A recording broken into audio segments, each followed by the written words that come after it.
Hello and welcome back to Statistics1. We are now in chapter 4 talking about probability, the chance, likelihood of an event happening. And topic for today are rules of probability, some of them, not all of them. We already know that probability is likelihood of an event occurring. Probability 0 means the event will definitely not happen, and probability of 1 is the probability that the outcome is definitely going to happen.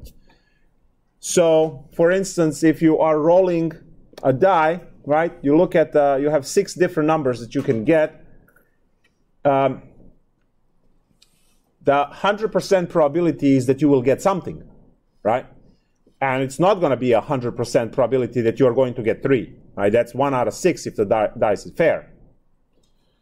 So now we're going to dig deeper into this. We're going to talk more about the probability notation, even though I already used it in the past.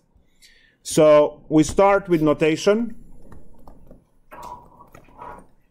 And the notation for our probability is going to be P of E equals, and then you're going to have some number over here. So I'll just put a little hashtag right there. So that's the notation. For instance, we already know that probability of the event equals 0 means event cannot happen. And probability of E equals 1 means event will definitely occur. So that's what this means. Now, when I say that the probability of rain is 0.3, that means 30% chance of rain. So that's what we have. I think that, let me take a look now at the weather.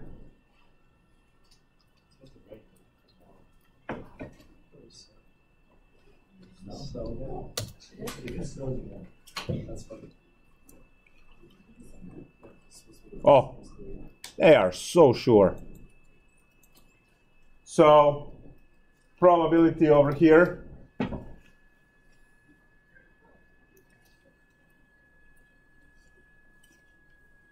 So today, as you can see, 20% chance. Tomorrow, 20. Thursday, 60%. And you can see when they have 20, it's cloudy. When they have 60, they show rain. And then 40, right, still. So now 0, 10, 20, right? And these numbers always change depending on the model. Now 20% of rain. Now look through the window. Is it raining? Right? No. What it means 20% chance of rain? 80% it's not going to rain. Good. Right? You are taking odds. So even if it's a 1% chance that it will rain, it can still rain. All right? So that's us reading into probability and making sense out of those numbers. So now we are going to move into some of these special rules. Number 1, special addition rule.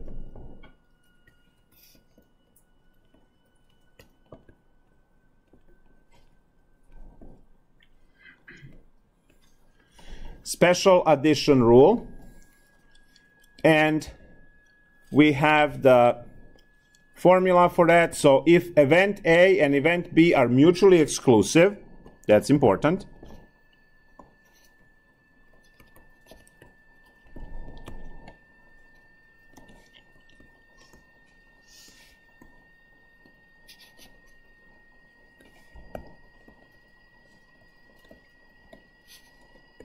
then probability of A or B is equal to probability of A plus probability of B.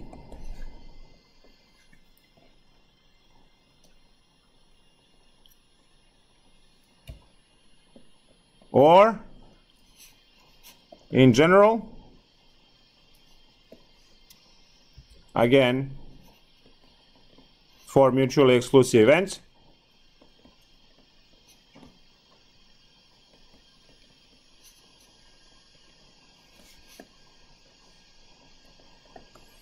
we have that probability of A or B or C or ... forever is probability of A plus probability of B plus probability of C plus ... going on forever. What does this mean? Well, we can calculate things. How likely are they to happen when we have something like this? So let's consider a regular playing die, six-sided die, none of that Dungeons and Dragons with 117 sides. Just 6 sides. So we have 1, 2, 3, 4, 5, and 6. What is the probability for number 1? It's 1 over 6 because it is only one side that has number 1 and you have 6 different possibilities. So sample space is 6, right? Sample space is 1, 2, 3, 4, 5, and 6. And number 1 is just one of those outcomes, so 1 over 6. Now, how about probability of 2? And probability of 3? And 4? And 5? And 6, right? So each probability independently is 1 over 6. Now, try not just to figure out the math of this and, learn the formula, but also exercise some common sense and language. Utilize language that you already know. See, what is the chance of me getting 1 or 2? Well, you see that we can add them, right? And becomes 2 over 6 because now the chances are better to get either 1 or 2. That's okay, right? I win if I get either 1 or 2. And I lose if I get 3, 4, 5, 6. But see, the chances of having me to roll either 1 or 2 are better than rolling just 1 or just 2. So the game is more in my favor. I mean, it's still not in my favor at all, but at least it's better than it used to be when I was asked to pick just a single, right? So now you have that 1 plus 6. Sorry, 1 over 6 plus 1 over 6. Now, how about if someone says, or 3? Well, you keep adding all of these, right? And you can see that at the end you get 6 over 6, which is 1. And now that makes sense because I told you when you roll a die, it's 100% chance that you are going to get something. What was the word that I used in between? It was or. Now, we would all agree that it would be silly for me to ask you to roll on a single die 3 and 5. Because you can't, right? You can roll 3 or 5 on a single die, but you can't roll 3 and 5.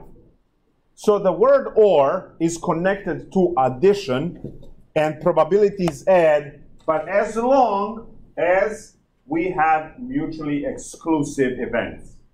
The same thing happens if you are flipping a coin. You'll get to get heads or tails. It will be very silly for someone to give you a coin and tell you roll heads and tails, like flip heads and tails at the same time, because you can't. They're mutually exclusive events. So flipping a coin will give you a half probability for heads half probability for tails. Half plus half is 1. So again, our rules for probability says that all of the outcomes added together will equal probability of 1. Now, we can cheat. We can cheat by adding extra weight to a dice, right? You probably watched one of those movies, the Ocean something. They have different numbers. What was the 11, 12, 13, 17, whatever they were. So in one of those, they go to that Chinese factory where they were producing dice for the casino, and they were getting, and they put some powder and some metal flakes and stuff like that to make one side of the die heavier. So when you make one side of the die heavier, then gravity pulls more on that side. So you ruin the 1 over 6, 1 over 6, 1 over 6. Because if the goal of the game is to roll number 1 most of the time, or all of the time, all I need to do is to make 6 heavier. Now, if you ever observe the dice, right, the professional ones, you are going to see that number 1 has a big dot, and the 6 has tiny dots, because the amount of material, right, taken out from here in terms of volume has to be equal to the one over here, but this has 6 times as many holes. So as you go from here to there, the size of the hole increases so that the same amount of weight is taken out. And then you create a fair die. And then each probability is 1 over 6, 1 over 6, just like over draw. But since we know for any properly designed die, the sum across the faces is always 7. So 1 and 6 are on opposite sides. 2 and 5 and 4 and 3. They're always on opposite sides when you're designing the die, right? So if the object of the game is to roll, let's say 1, most of the time, all I need to do is to make 6 heavier. Because gravity will pull on 6, 6 will tend to fall more onto the table showing 1, right? In that case, what we do is we mess up these probabilities, right? And now you have a dice that's loaded, right? It's not fair. Now you can do that to deck of cards with swapping certain cards, right? Adding extra faces or whatever, right? So there are ways in which you can fix the game, right? So that actually you make the odds in your favor. But even when you make the probability of number 1, let's say, into a third, well, that means that you are taking away from something else, which will show much less. The idea over here is that in statistics and probability, all of these events, right, you are going to, if you want to test these things, you do 100 trials. If you do 100 trials for this, and you should really do it, you will see that about 1 over 6 of the time, you will have this evenly distributed, like 1 over 6 for each one of these numbers, and that's going to be that. Now, if you make one of the sides of the die heavier, it will immediately show. You can add a little metal flake or something to it, and then as you roll, it will just make sure it doesn't bubble out, because then it will obviously flip.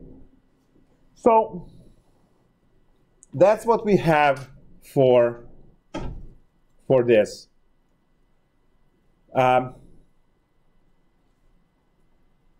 So any probability that you have to deal with in terms of special addition rule, it's going to be, like if you're using OR, you are going to be adding those probabilities. When you add all of the probabilities, they have to add to 1, because one of the outcomes has to happen, right? We just assign probabilities to which one it is going to happen.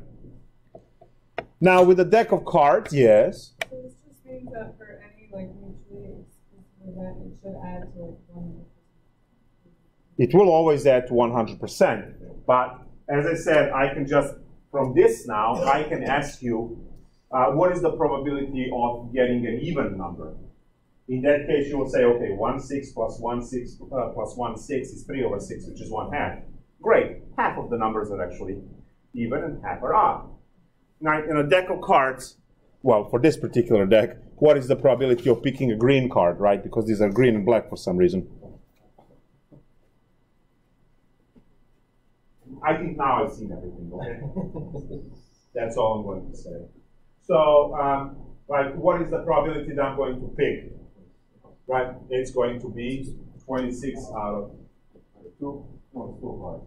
Sorry. Too close.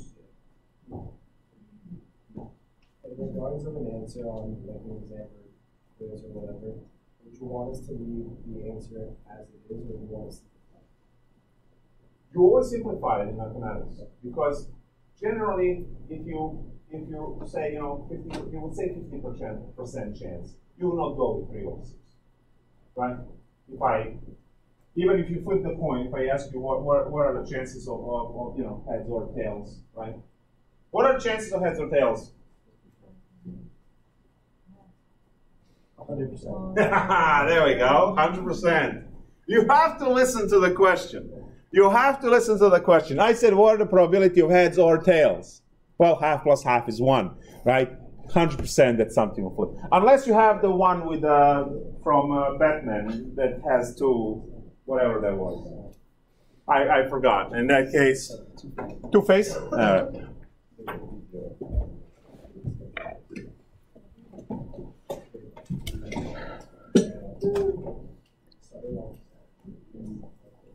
Let's take a look at one of the word problems from the textbook. Size of farms. It says the first 2 columns of the table, we have a relative frequency distribution of the size of the farms adjusted to the United States. The U.S. Department of Agriculture compiled this information and published it in the Census of Agriculture. Great. Let's take a look at these farm sizes. So we are getting the data.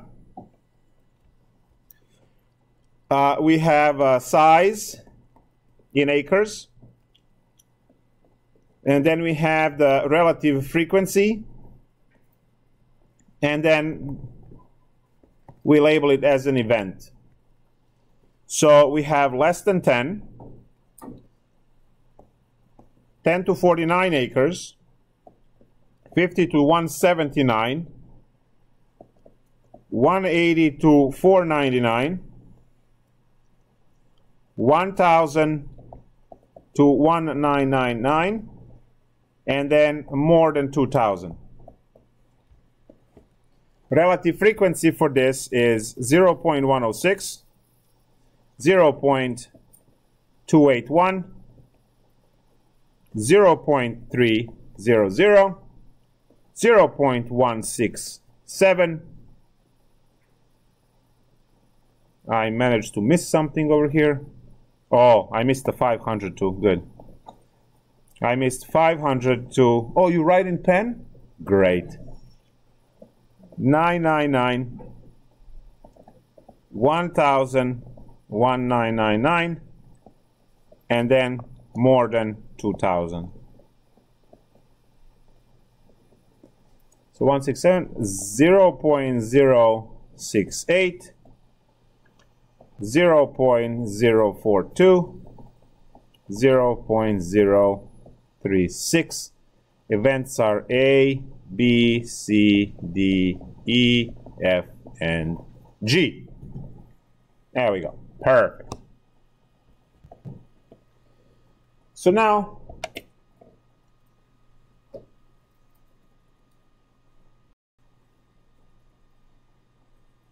is a relative frequency. First of all, let's review how you obtain these data. You go through public records and take a look at the size of every farm that exists in the United States. And whatever farm you have, it's going to fit in one of these categories. So you make a tally. You look at the farm, 576 acres. 576, great, it's for E, you put a tick mark. You go through all of them, thousands, right? Thousands of those. And then you have your tick marks, which are frequencies. Then you divide each one of those frequencies by the total amount of farms in the country, and you get your relative frequencies. Now, these are the probabilities for having a particular farm. So there's 30% chance that if you have a farm, is between 50 acres and 179 acres in size, right? So that's 30%, and that's the highest percentage. You see that this is almost 30, this is 28%, this is 30%. All of these others, this is 3.6%, that you are going to have a farm that is larger than 2,000 acres, right? That's something that is there. So now we can ask questions and use our addition rule to figure out the answer. So what are the chances that I'm going to randomly pick a farm that has less than 500 acres, right? Oh, great. Well, that's A, B, C, and D combined, right? Any of this would go because I'm just asking for less than 500. If I'm asking for less than 500, then if I pick A or B or C or D, I win, right? Because that's what I wanted. And the rest of the probability is going to be for me to lose. So let's take a look. Say question is,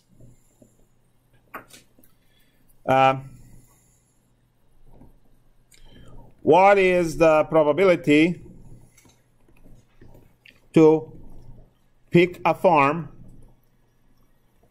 smaller than 500 acres?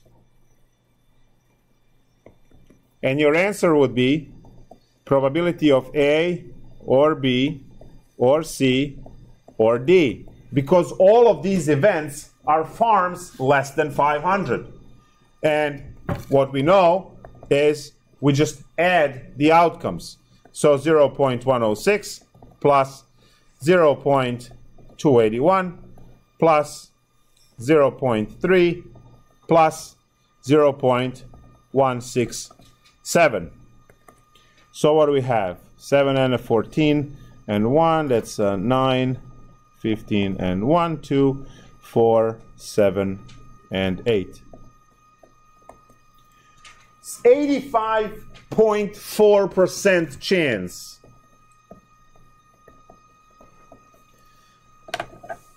that a farmer has a farm that's less than 500 acres. What does that mean? It means that 14.6% chance that you have more than that, right? Silly answer, but true. So I have these guys, right?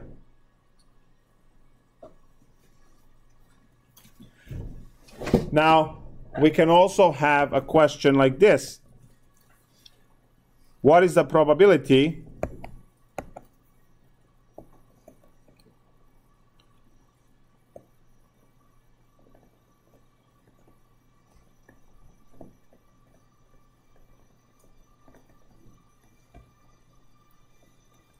to have a farm between 180 and 2,000 acres?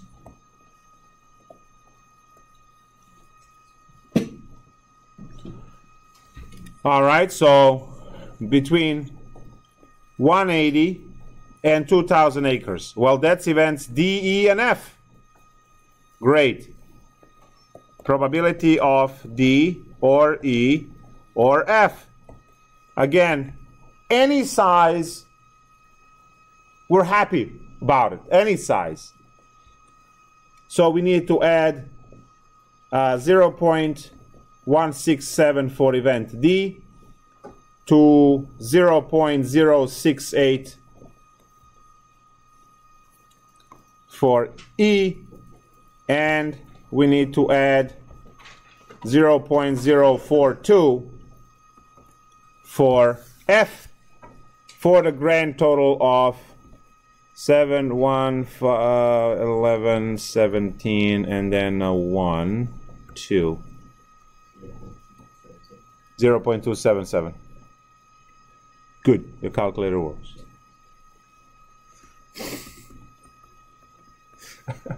So 28%. So about 28%, yes. So there's about 28% chance that you are going to pick a farm that it's this size. We can do any of these calculations, right? Remember how for the dice I asked you for the even numbers, right? So then we went to every other value. So we don't have to go and really pick the first 3 or pick all of them or something. We can pick any, right? I can ask for the farms in between, right, for events B, D, and G, right? B, D, and G, it's fine. You will just add those.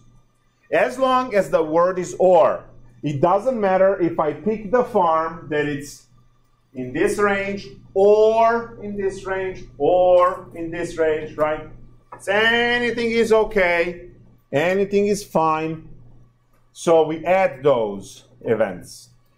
So the reason that we didn't include G is because it's greater than 2,000. Yes. And that's the way the question reads is that between 180 and 2,000. Between, right? So Right. between. Right. So remember, when you put the word between, you give it a cap, right?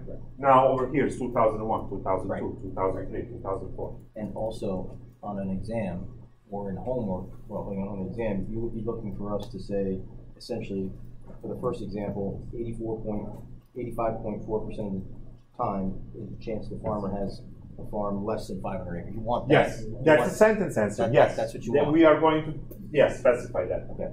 Also, very important for the exam, guys. Points are awarded for the notation. This one. So you want that? So this has to be there. Okay. Right? Calculation is what you need to do to get to this, obviously. So, just, write everything out. You will be fine. Next rule is the complementation rule, which is really cool. And this is the stuff that we've been talking so far. What does it mean? 30% of the rain? 70% no rain. That's the complement rule now.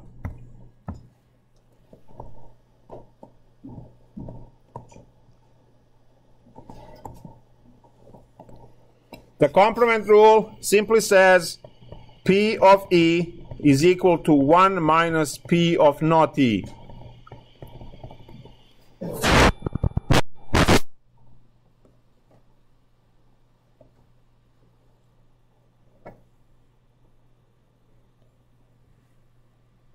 Again, what do I have over here? If I have this one, right, someone told me that the probability of rain is 30%, then I know that the probability of not rain is 70%, and we know that 1, so convert this into decimals, right? And you see that this actually works, right? So if the chance of rain is 30%, that means chance of not rain is 70%, and 1 minus 0.7 is 0.3. So it works. Now, this is very useful to save you a lot of calculations. We're going to go back to our previous example with the farms, and I'm going to ask you to calculate what is the probability that farm is bigger than, let's say, 50 acres, right? So I'll put over here now the line, back to farms.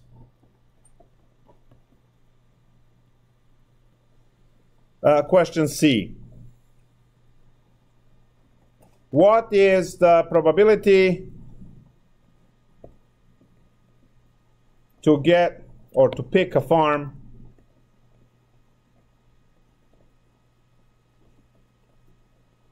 larger than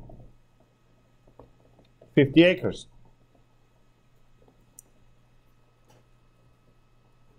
Okay, you can go and calculate event C plus event D plus event E plus event F, right? You can do all of those.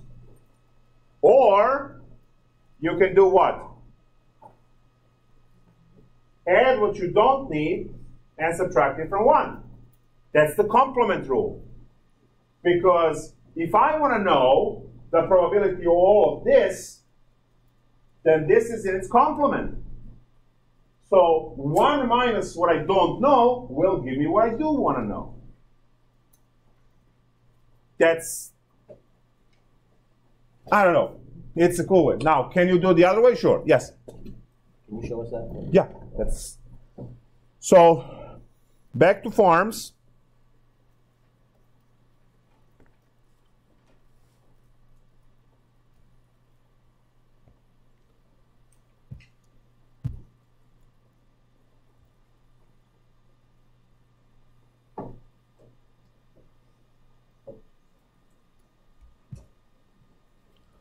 So now, this is over here is what I want.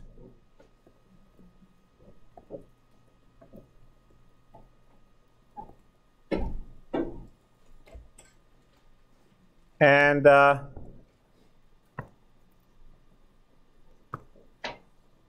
this over here, I've never used orange. It's the first time. Guys, years. I've never used orange, and I was picking color. I said, oh, orange is complementary color. Let's use that one. No, 1 out of 8 chance for a reason.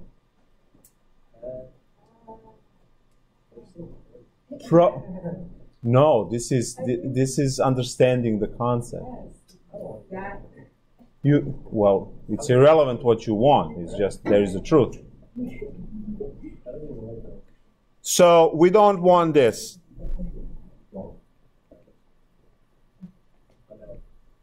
So we want the probability of the bottom. But you know what? It's much easier if I compute what I don't want, because it's only 2 numbers.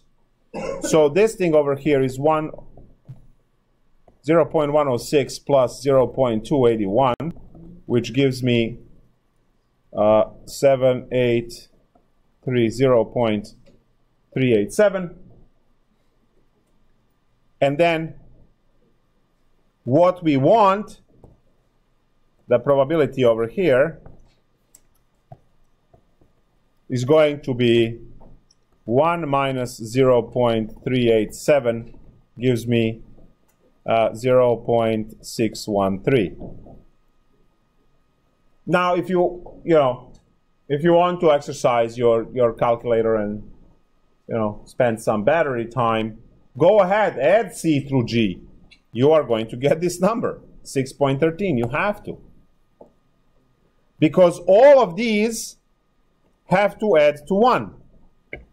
When you throw away from the whole, when you throw away what you do not want, then you are left with what you do want. Have you ever eaten a banana? What do? You peel it, right? If you're allergic to bananas, then take 2. Do you really want that in G school? I'm allergic to bananas. So, 30 cents. How protein? 30 cents. Bananas.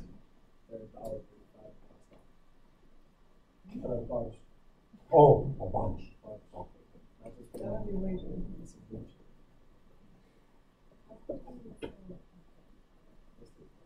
What I was talking about? Yes. So, in terms of banana, right? This would be your peel, which is what you don't want. Unless you're bullied, then that's exactly what you do want. And this stuff over here is the stuff you eat. So, I gotta give you this advice. So, next time you're eating banana, please just break off the top, right? And take the whole piece out, right? The one strip, long strip, right? And then just slightly open the rest of the peel and just starts biting into it. The people have such a weird reaction saying, this is the way I eat the corn. What's the problem? If I was eating the corn, right? Try it. It's amazing. If I had the banana right now, right here, I should go to daycare and take my son's banana. Give it here. And I do the presentation in class. It's not going to be his last time crying. It's okay. He's 5. He just started. Wait for him to fail the first interview. Yeah. So, in an exam, Whatever. you mean what? So You can. So I'm asking you for probability C through G. Yeah. And you have options now. You can finish that in 2 seconds. Right. Or you can go and add all of these numbers. Guys, it is much easier to mess up typing a number out of these 5 numbers here than these 2 numbers here, right? So when you are on a calculator, right, and you have all these decimals, right, you go slowly, you are going to get this. Did anyone add these? Please do, right? You have to get 613. I decided to use the complement rule because I'm familiar with the concept of eating a banana. Take the peel and throw it away. And you're left with the good stuff, right? That's technically what it is. A hard-boiled egg, same thing, all right? You peel it, and then you eat it, right?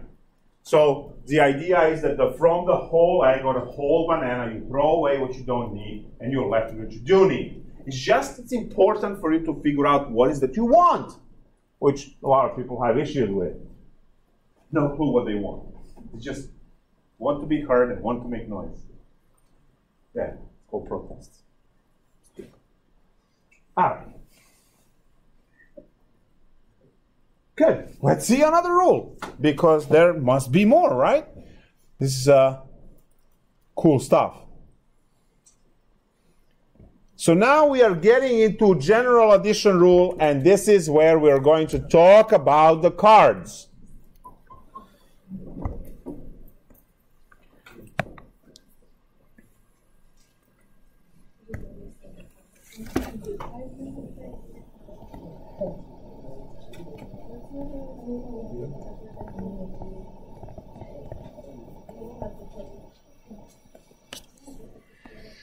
Okay. So for the general addition rule, we are talking about addition rule where events are no longer mutually exclusive. You know, you can pick a 2 of hearts, right? But you can pick a red 2. You can pick a red card. You can pick 2, which could also be black. So we have certain events involving deck of cards that are mutually exclusive, like pick red versus black, right? That's mutually exclusive because when you pick any card, it's either red or black, and there's no red and black card. Flip a coin, that's mutually exclusive. But picking a face card and a black card, right? Those events can occur together, but they don't have to, because you have red faces, you have black faces, right?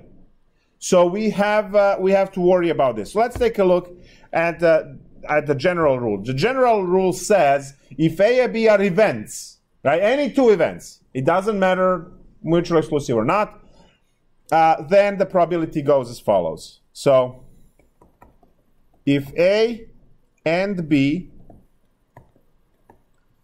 are any 2 events, mutually exclusive or not, then and we have probability of A or B is equal to probability of A plus probability of B minus the probability of A and B. This is a boss equation, really.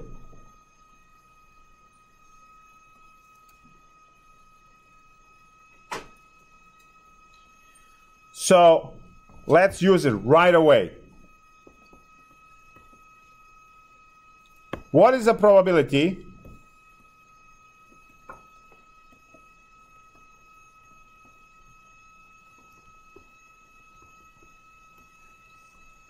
of picking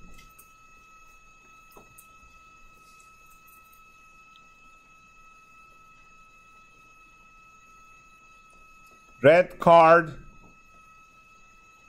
or a king? So that's the question, right? Now we have to be careful. These events are not mutually exclusive. I have to write that here in blood. These events are not mutually exclusive. Because you have a red king. You have two red kings. So if you want to understand this through the diagrams, you have all red cards. And you have 4 kings. Do you know why they intersect? Because, yes, 2 red kings live in here. So what would be a better representation of this graph? Let me draw this.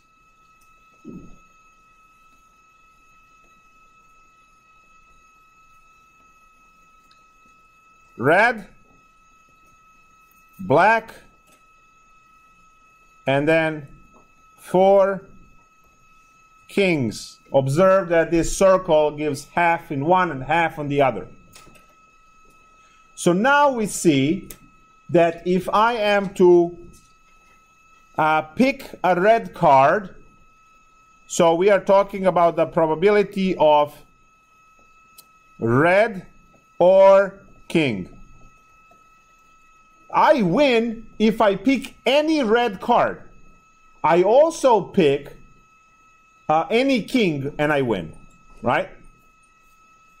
So what are the probabilities? What is the probability of red? What is the probability of? 26 over 52, which is 1/2. So 26 over 52, great. We know we need to add because we'd say or, so that's addition. What's the probability of a king? Very good. So 4 out of 52. And now this is the new piece. We have to subtract 2. Yes.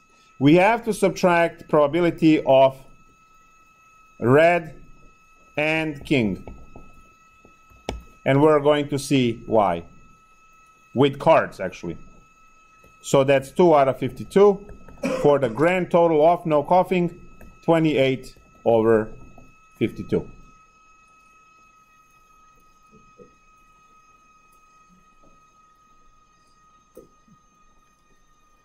Yeah, it might be dying. The stream. Oh, there it is. Now, for whatever reason, this deck is black and green, so I have to pick all of the cards that we need.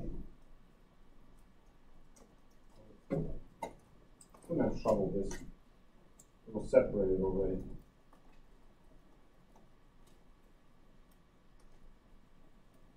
Good.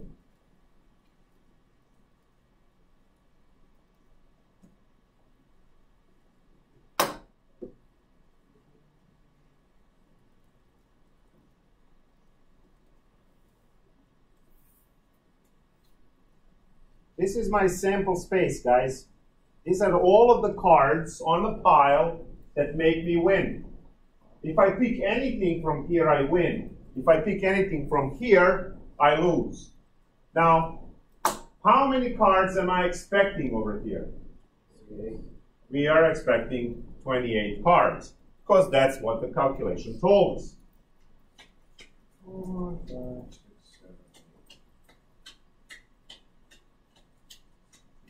7, 19, 20, 21, 22, 23, 24, 25, 26, 27, 28. Aha. All right. Now, why are we subtracting 2 over 52? Well, let's think about it. I'm going to just really quickly separate kings. There we go. Great.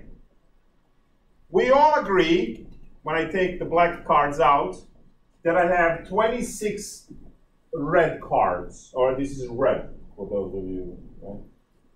So I have 26 red cards. So that's this part, 26 over 52, probability to win if I pick any red card.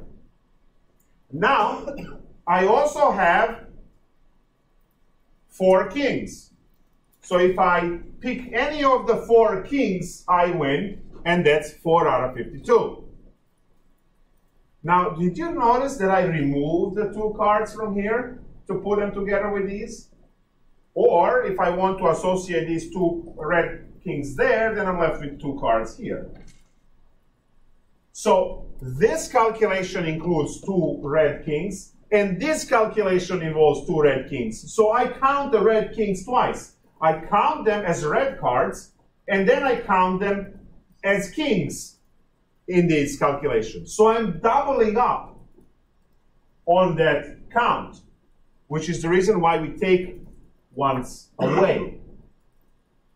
So you are either going to put all kings on a pile, so you have 4 out of 52, but then this is 24, because now this deck has 24 red cards, because you put kings here.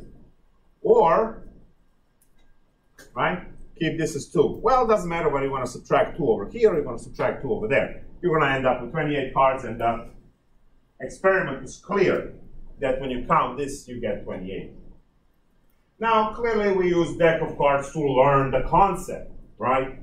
With this, we get to do other problems that have application, right?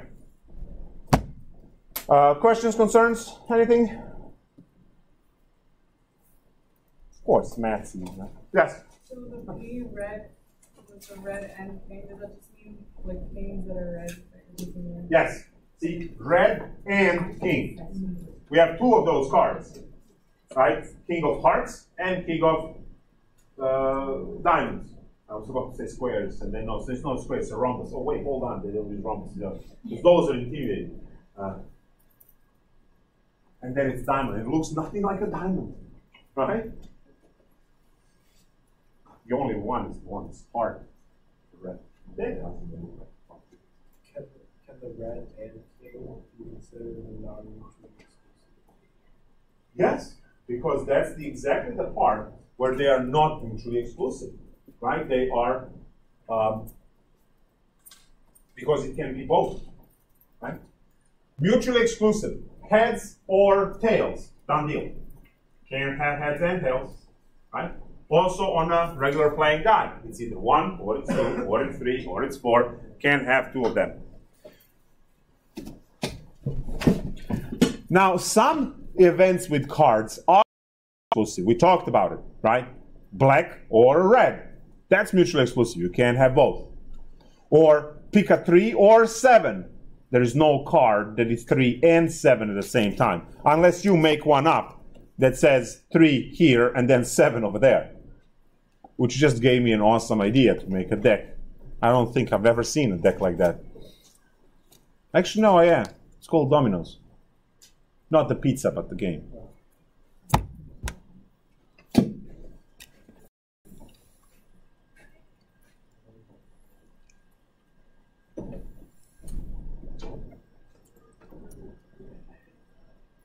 Oh, they are using an example in a textbook with cards. They are just saying picking a spade or a face, right? Well, and they don't consider ace face. So be careful with your homework. I thought that we agreed that we should keep ace as a face. I made a joke about it, but apparently, look at the face cards. There are no ones anywhere. Aces are not included. So 3 face cards, which to me makes more sense. There is a face on each of these cards. There's no face on ace. So 1, 2, 3, 1, 2, 3, 1, 2, 3, 1, 2, 3, right? So there are 12 face cards in those 4 suits. But see, these ones are counted twice. They are counted as spades, but they also counted as faces. So that's the reason why those 3 are subtracted. So you have 13 spades in total. So you go here, 1, 2, 3, 4, right? 13 of those. And then you have 12 faces. That's these guys in the bottom row plus these guys here. That's 12. And then you're subtracting the intersection between the 2 because, again, these 3 cards are counted as spades, but they're also counted as faces, and there are 3 of those. So minus 3 to give us the exact. Now, obviously, they did a poor job of giving the percent, right, instead of actually giving you the probability, which is 22 out of 52. So the probability is, your chance is 22 out of 52. Again, that's less than a half, and you can see it's 42.3%. It's less than a half.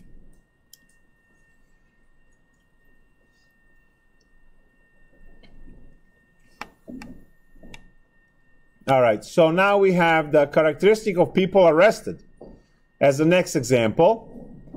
And we can take a look at that one as well. So the next example is people arrested. The data by FBI in Uniform Crime Reports. Records for 1 year show that 70, so this is FBI, right? 73.9% of the people arrested were male. And 12%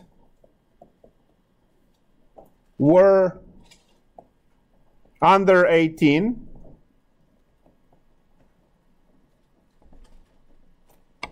And then 8.5%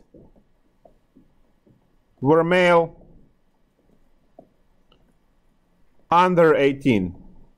Can anyone make sense? Over, right?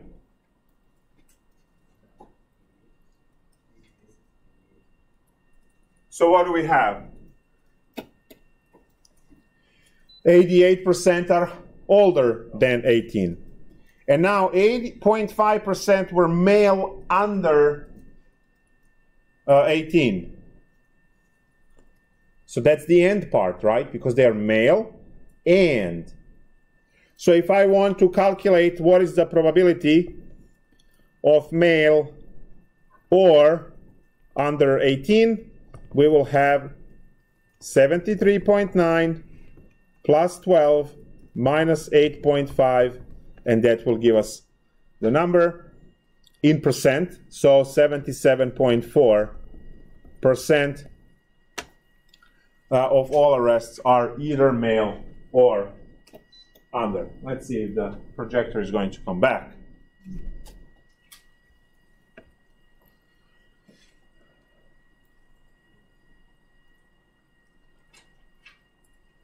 And we'll do one more homework example. The lecture is over. That's it. I hope you're not disappointed. Now we're going to take a look at one of the homework examples. We'll do it anyway, whether the projector works or not.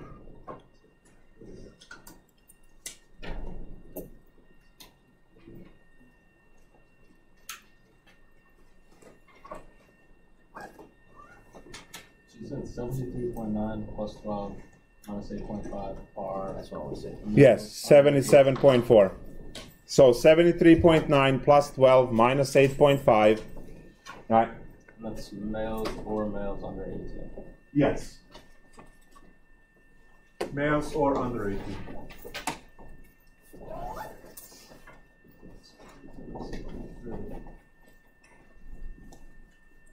There we go. Nice.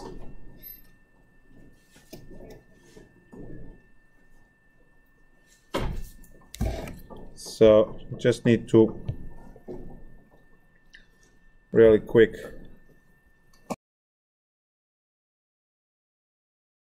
Yep, stream is not interrupted. Good. So we're good. Now, right. So let's work on one of the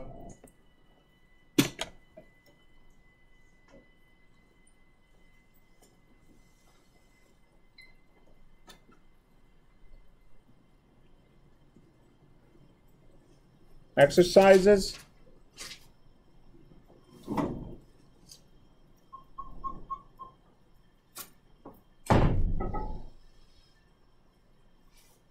So the example will be not streamed, but it's a 2. The survey on religion. Now, this data only contains those that said, yes, I'm religious, because these are religious affiliation. There is a huge amount of percent of people who are not religious at all, and they don't fit under other because, again, it's not affiliation. If you're not religious, that doesn't go in this chart at all. Now, let's see. We have the affiliation, and then we have the relative frequency. Protestant?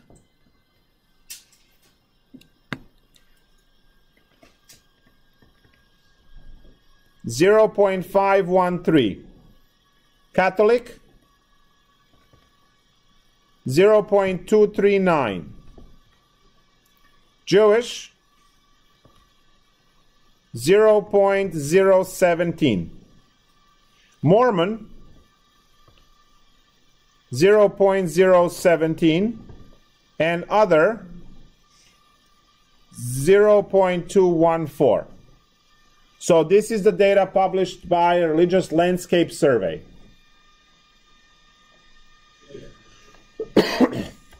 Now, these events are mutually exclusive, all right?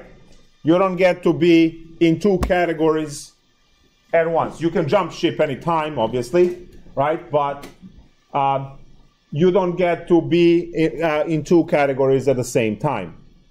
So now, the question A says, what is the probability?